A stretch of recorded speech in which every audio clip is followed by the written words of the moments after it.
அண்டை மாநிலங்களைச் சேர்ந்த அண்டை நாட்டைச் சேர்ந்த அனைத்து உறவுகளுக்கும் எனது மனமார்ந்த நன்றியை தெரிவித்துக் கொள்கிறேன்.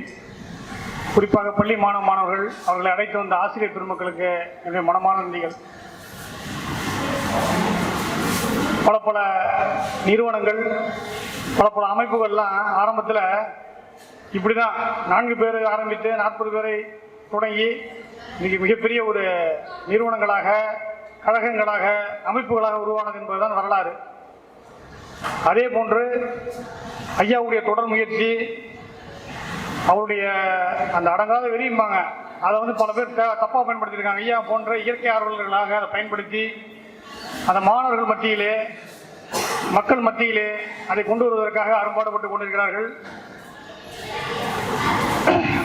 குறிப்பாக நாங்கள் 4 கோடி பனை விதை நடவு இயக்கம் என்ற ஒரு அமைப்புடன் இணைந்து 5 வருடங்களை 2017 தொடர்ச்சியாக நாங்கள் நட்டு விட்டு இருக்கோம். குறிப்பாக எங்களுடைய புவனகிரி மற்றும் அதை சார்ந்த பகுதியிலே 2 லட்சம் பனை விதைகளை நாங்கள் நட்டிருக்கிறோம். இன்னைக்கு பார்த்தீங்கன்னா 2 அடியிலேருந்து 3 அடி 4 அடி வரைக்கும் அந்த பனை மரம் வளர்ந்துருக்கு. அதை பார்க்கும்போது அவ்வளோ ஆசையாக இருக்குது. வரும் கூட தான் நாங்கள் பார்த்துட்டு தான் வரோம் ஒரு. ஏன்னா எங்கள் ஊர் 4 பக்கமும் எல்லையில் வெளியில் வந்தீங்கன்னா சாலை ஓரங்களில் அந்த பனை மரத்தை நாங்கள் வச்சுருக்கோம். நாங்கள் இது மாதிரி பனைச்சார்பு தற்சார்புலாம் நாங்கள் நினச்சி வைக்கல. எங்களுக்கு தண்ணிக்கு நீங்கள் நாங்கள்லாம் ஆற்றுல டைவ் அடித்து குடிச்சாலும் நாங்கள்லாம் வெள்ளம் வரும்போது தண்ணியில் என்ன பண்ணோன்னா பாலத்துலேருந்து குளிப்போம். அந்த மாதிரி தண்ணியில் குளிச்சாலும் எங்களுக்கு இன்றைக்கி பார்த்தீங்கன்னா தண்ணியை விலைக்கு வாங்கக்கூடிய அளவுக்கு ஒரு மனநிலை வரும்போது ரொம்ப பாதிக்கப்படுறது நாங்கள் தான். தண்ணியே விலை கொடுத்து வாங்க முடியுமா, இது நடக்குமா அப்படின்னு சொல்லிட்டு நாங்கள் கிண்டல் பண்ணிட்டு இருப்போம். அந்த அளவுக்கு ஒரு கீழ்த்தரமான ஒரு சூழ்நிலையை இந்த உலகத்துக்கு நாங்கள் கொடுத்துட்டு போகிறோம். அந்த தண்ணியை எப்படி நம்ம பாதுகாக்கிறது அப்படிங்கிற ஒரு கான்செப்ட் வரும்போது தான் பனைமரம் வச்சா அந்த பனைமரம் நிலத்தடி நீரை பாதுகாக்கும், நம்ம சந்ததியினருக்கு நம்ம இதையாவது கொடுத்துட்டு போவோங்கிற ஒரு சின்ன கான்செப்ட் தான் அந்த பனைமரம் வச்சோம். தொடர்ச்சியாக பனைமரம் வச்சுட்டு இருக்கோம். அதை ஒரு கிண்ண சாதனையாகவும் நாங்கள் பண்ணிட்டு இருக்கோம். தொடர்ந்து நாங்கள் ஒரு 4 கோடி பனைமரம் வைக்கும்போது பல லட்சம் மாணவர்களை வைத்து, பல ஆயிரம் மாணவர்களை வைத்து தமிழ்நாடு முழுவதும் வைக்கும்போது அது உலக சாதனையை வச்சு மாணவர்களுக்கு அந்த சர்டிஃபிகேட் கொடுத்துட்ருக்கோம். இன்றைக்கி பார்த்தீங்கன்னா எங்கள் பகுதியிலே ஒரு 2 லட்சம் பனை மரங்கள் அருமையாக இருக்குது. அதை பார்க்கும்போது அவ்வளோ ஆசையாக இருக்கும். நாங்கள் ஒரு எங்களுடைய மன திருப்திக்காக வைக்கிறோம், மக்களுடைய நீர் வாழ்வாதாரம், நீர் ஆதாரத்துக்காக வைக்கிறோம். இப்படி நாங்கள் ஒரு கோணத்தில் போயிட்டு இருக்கும்போது தான் அந்த திசைகள் எண்ணங்களுடைய ஓட்டங்கள் ஒன்று சேர்க்கும் அப்படிங்கிற இயற்கை நீதியின்படி எதாச்சும் ஐயா நம்மளை பார்த்தார். ஐயா பனை மரங்களில் இவ்வளோ விஷயங்கள் இருக்குது ஐயா அப்படின்னு. எங்களுக்கு தெரியும் பனை மரங்களில் ஒரு 800க்கு மேற்பட்ட வகையான பொருட்களோ, உணவு சார்ந்த, உணவு சாராத தற்சார்பு பொருட்கள் 800 விதமான பொருட்கள் செய்யலாங்கிறது எங்களுக்கு தெரியும். ஆனால் இது உலகளாவிய அளவில் ஒரு தமிழ்நாட்டுக்கு ஈடா, ஒரு உலகத்துக்கு ஒரு தற்சார்பு பொருளா, கொரோனா காலகட்டங்களில் சாப்பாடே கிடைக்காம அவன் கஷ்டப்படும் போது இந்தியாவில் ஓரளவுக்கு சாப்பாடு பிரச்சனை கிடையாது. காரணம், போனோமா 2 பனங்கிழங்கு எடுத்து சாப்பிட்டோமா, 2 பனநொங்கு சாப்பிட்டோமா, ஏதாவது கேரட்டு, முருங்கைக்கீரை, தக்காளி, மணத்தக்காளி எல்லாமே பார்த்தீங்கன்னா இயற்கையாக விளைஞ்சிருக்குது.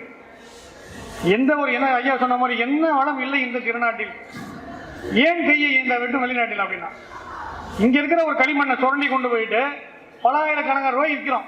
ஏன் விற்கிறோம்? அதில் ஏதாவது கமிஷன் கிடைக்குமா, ஏதாவது லாபம் கிடைக்குமா, திருடலாமாங்கிற நோக்கத்தில் அரசாங்கத்தில் சில அதிகாரிகள் செய்கிறாங்க. ஆனால் அதே களிமண்ணை எடுத்துகிட்டு போய் சைனாக்காரன் ஒரு சிப்பு கண்டுபிடிச்சி மறுபடியும் நம்மள்கிட்ட விற்கிறான். 1000 ரூபாய் வாங்கிட்டு போன களிமண்ணை பல ஆயிரம் ரூபாய்க்கு விற்கிறான். அப்போ அந்த அறிவு நம்மள்ட்ட இல்லையா? இருக்கு. அதற்கான வழிமுறைகள் காட்டுவதற்கான ஆள் இல்லை. இதே பனை மரங்களை பல ஆயிரம் கோடி பனை மரங்கள் இன்னைக்கு திருநெல்வேலி மாவட்டத்தில் ஒரு பனங்காடே அழிஞ்சிட்டு இருக்கு, காஞ்சி போய் அழிஞ்சிட்டு இருக்குது. பனை அழிந்தால் இந்த மண் அழியும், இந்த மண் அழிந்தால் உலக அழியுங்கிறது நீதிங்க. இது யாருமே புரிஞ்சுக்கிறது இல்லை. ஆனால் இந்த பனை அழிஞ்சிட்டு இருக்குது, நம்ம பார்த்துட்டு இருக்கோம். இன்னைக்கு அரசாங்கத்தில் பனைக்குன்னு ஒரு ஆணையம் வச்சிருக்காங்க. தமிழ்நாட்டுடைய ஒரு மரம் பனை மரங்கிறாங்க. என்ன நடக்குதுங்க? இதெல்லாம் நம்ம ஒன்று அரசாங்கத்தை சார்ந்தோ, மத்திய அரசு, மாநில அரசு சார்ந்த ஒரு அரசியல் நம்மளால என்ன முடியும்? இந்த பனை மரத்தை வச்சு நம்மளால என்ன பண்ண முடியும்? நம்ம மக்களுக்கு என்ன பண்ண முடியுங்கிற ஒரு கான்செப்ட் மிக அருமையாக ஐயா சொன்னார். ரொம்ப மனசுக்கு பிடிச்சிருந்தது. ஒன்றும் பண்ண வேணாம், நமக்கு என்ன செய்யணுமோ அதை செஞ்சுட்டு போனாலே நம்ம வளர்ந்துடலாம். கண்டிப்பாக இந்த மக்களுக்கு அதற்கான ஒரு மாற்றத்தை ஏற்படுத்தி இந்த பனையின் மூலமாக நம்ம ஊர் மக்கள், நம் தமிழ்நாட்டு மக்கள் முடிஞ்ச இந்தியாவிலே ஒரு பெரிய ஒரு புரட்சியை இந்த தற்சார்பு பொருள், தற்சார்பு பொருளால் செய்யலாங்கிற நம்பிக்கை எங்களுக்கு இருக்கு. தெரியாமல் நாங்கள் பனை மரம் வச்சுட்டோம். நீ பனை மரம்லாம் வளர்ந்து பார்த்தீங்கன்னா, நீ நம்ம ஊரே பார்த்தீங்கன்னா பனங்காடாக இருக்கு. பல ஏரிகளில் வச்சிருக்கோம், எங்களை சுற்றி வச்சிருக்கோம். இதெல்லாம் பார்த்தீங்கன்னா நாங்கள் சொல்கிற மாதிரி ஐயா ஒரு திட்டத்தை கொடுக்கவும் அந்த பனைமரங்கள் வளர்ந்து வருவதற்கும் நீ அருமையாக இருக்கும். நிறைய விஷயங்கள் சொன்னார் பனையில்.